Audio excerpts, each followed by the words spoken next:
When I was in my 20s, I saw my very first psychotherapy client. I was a PhD student in clinical psychology at Berkeley. She was a 26-year-old woman named Alex. Now, Alex walked into her first session wearing jeans and a big slouchy top, and she dropped onto the couch in my office and kicked off her flats and told me she was there to talk about guy problems. Now, when I heard this, I was so relieved. My classmate got an arsonist for her first client. And I got a 20-something who wanted to talk about boys. This I thought I could handle. But I didn't handle it. With the funny stories that Alex would bring to session, it was easy for me just to nod my head while we kicked the can down the road. 30's the new 20, Alex would say. And as far as I could tell, she was right. Work happened later, marriage happened later, kids happened later, even death happened later. 20-somethings like Alex and I had nothing but time. But before long, my supervisor pushed me to push Alex about her love life. I pushed back. I said, sure, she's dating down. She's sleeping with a knucklehead. But it's not like she's going to marry the guy. And then my supervisor said, not yet. But she might marry the next one. Besides, the best time to work on Alex's marriage is before she has one. That's what psychologists call an aha moment. That was the moment I realized 30's not the new 20. Yes, people settle down later than they used to, but that didn't make Alex's 20s a developmental downtime. That made Alex's 20s a developmental sweet spot, and we were sitting there blowing it. That was when I realized that this sort of benign neglect was a real problem, and it had real consequences. Not just for Alex and her love life, but for the careers and the families and the futures of 20-somethings everywhere. There are 50 million 20-somethings in the United States right now. We're talking about 15% of the population, or 100% if you consider that no one's getting through adulthood without going through their 20s first. Raise your hand if you're in your 20s. I really want to see some 20-somethings here. Oh, yay, y'all's awesome. If you work with 20-somethings, you love a 20-something, you're losing sleep over 20-somethings, I want to see, okay, awesome, 20-somethings really matter. So I specialize in 20-somethings because I believe that every single one of those 50 million 20-somethings deserves to know what psychologists, sociologists, neurologists, and fertility specialists already know. That claiming your 20s is one of the simplest, yet most transformative things you can do for work, for love, for your happiness, maybe even for the world. This is not my opinion. These are the facts. We know that 80% of life's most defining moments take place by age 35. That means that 8 out of 10 of the decisions and experiences and aha moments that make your life what it is will have happened by your mid-30s. People who are over 40, don't panic. This crowd is going to be fine, I think. We know that the first 10 years of a career has an exponential impact on how much money you're going to earn. We know that more than half of Americans are married or are living with or dating their future partner by 30. We know that the brain caps off its second and last growth spurt in your 20s as it rewires itself for adulthood, which means that whatever it is you want to change about yourself, now is the time to change it. We know that personality changes more during your 20s than at any other time in life.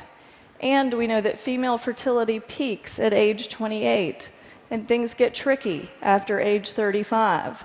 So your 20s are the time to educate yourself about your body and your options. So when we think about child development, we all know that the first 5 years are a critical period for language and attachment in the brain. It's a time when your ordinary day-to-day life has an inordinate impact on who you will become. But what we hear less about is that there's such a thing as adult development, and our 20s are that critical period of adult development. But this isn't what 20-somethings are hearing. Newspapers talk about the changing timetable of adulthood. Researchers call the 20s an extended adolescence. Journalists coined silly nicknames for 20-somethings like twixters and cadults. It's true. As a culture, we have trivialized what is actually the defining decade of adulthood.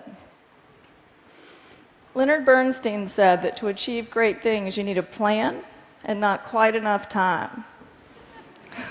Isn't that true? So what do you think happens when you pat a 20-something on the head and you say you have 10 extra years to start your life? Nothing happens. You have robbed that person of his urgency and ambition, and absolutely nothing happens. And then every day, smart, interesting 20-somethings like you or like your sons and daughters come into my office and say things like this. I know my boyfriend's no good for me, but this relationship doesn't count. I'm just killing time. Or they say, everybody says as long as I get started on a career by the time I'm 30, I'll be fine. But then it starts to sound like this. My 20s are almost over and I have nothing to show for myself. I had a better resume the day after I graduated from college. And then it starts to sound like this. Dating in my 20s was like musical chairs. Everybody was running around and having fun. But then sometime around 30, it was like the music turned off and everybody started sitting down.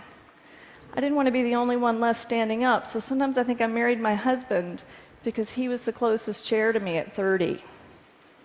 Where are the 20-somethings here? Do not do that. Okay, now that sounds a little flip, but make no mistake, the stakes are very high. When a lot has been pushed to your 30s, there is enormous 30-something pressure to jumpstart a career, pick a city, partner up, and have 2 or 3 kids in a much shorter period of time. Many of these things are incompatible, and as research is just starting to show, simply harder and more stressful to do all at once in our 30s. The post-millennial midlife crisis isn't buying a red sports car. It's realizing you can't have that career you now want. It's realizing you can't have that child you now want, or you can't give your child a sibling.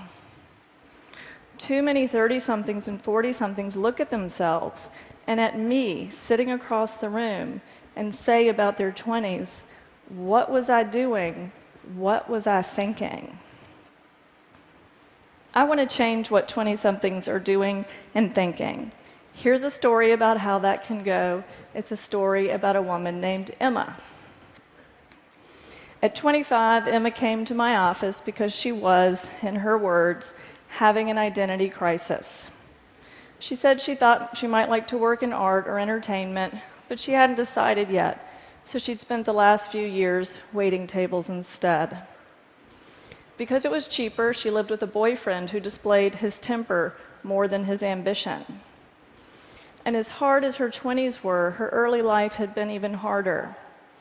She often cried in our sessions, but then would collect herself by saying, you can't pick your family, but you can pick your friends. Well, one day, Emma comes in, and she hangs her head in her lap, and she sobbed for most of the hour. She'd just bought a new address book, and she'd spent the morning filling in her many contacts, but then she'd been left staring at that empty blank that comes after the words, in case of emergency, please call. She was nearly hysterical when she looked at me and said, who's going to be there for me if I get in a car wreck? Who's going to take care of me if I have cancer? Now, in that moment, it took everything I had not to say, I will. But what Emma needed wasn't some therapist who really, really cared. Emma needed a better life, and I knew this was her chance. I had learned too much since I first worked with Alex to just sit there while Emma's defining decade went parading by. So over the next weeks and months, I told Emma 3 things that every 20-something, male or female, deserves to hear.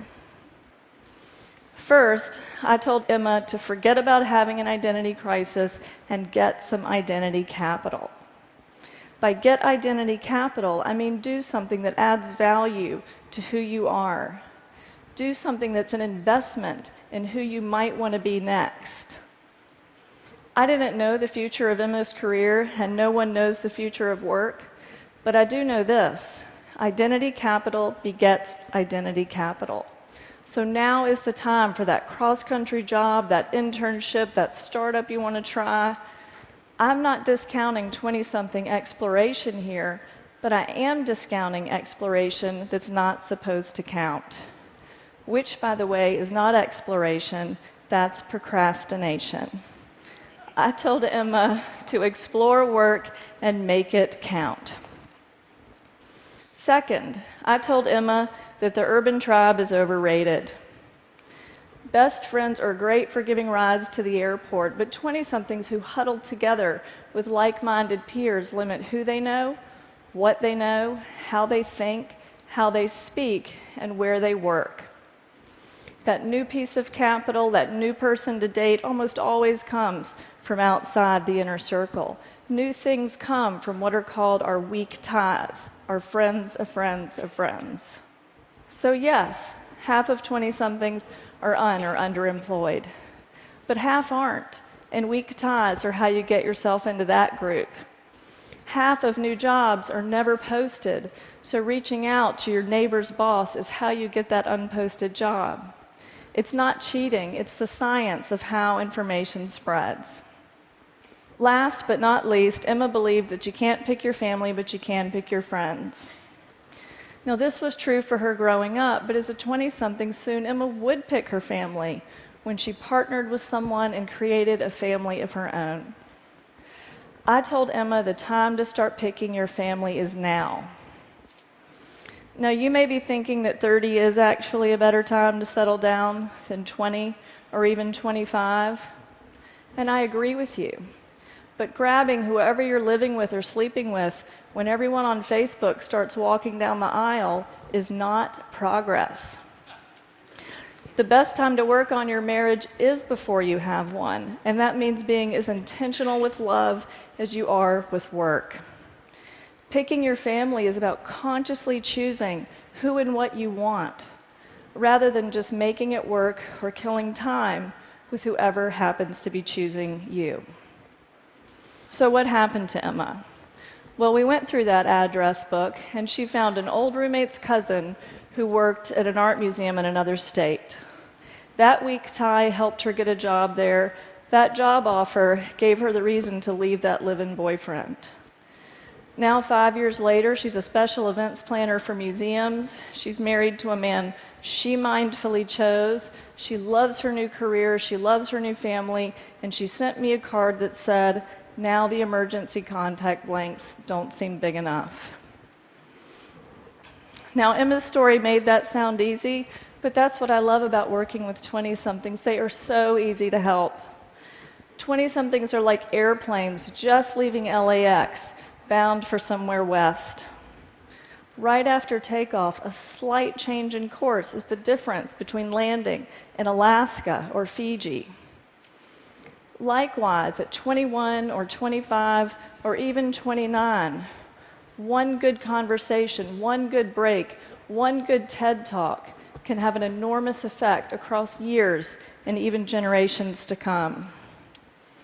So here's an idea worth spreading to every 20-something you know. It's as simple as what I learned to say to Alex. It's what I now have the privilege of saying to 20-somethings like Emma every single day. 30 is not the new 20, so claim your adulthood, get some identity capital, use your weak ties, pick your family. Don't be defined by what you didn't know or didn't do. You're deciding your life right now. Thank you.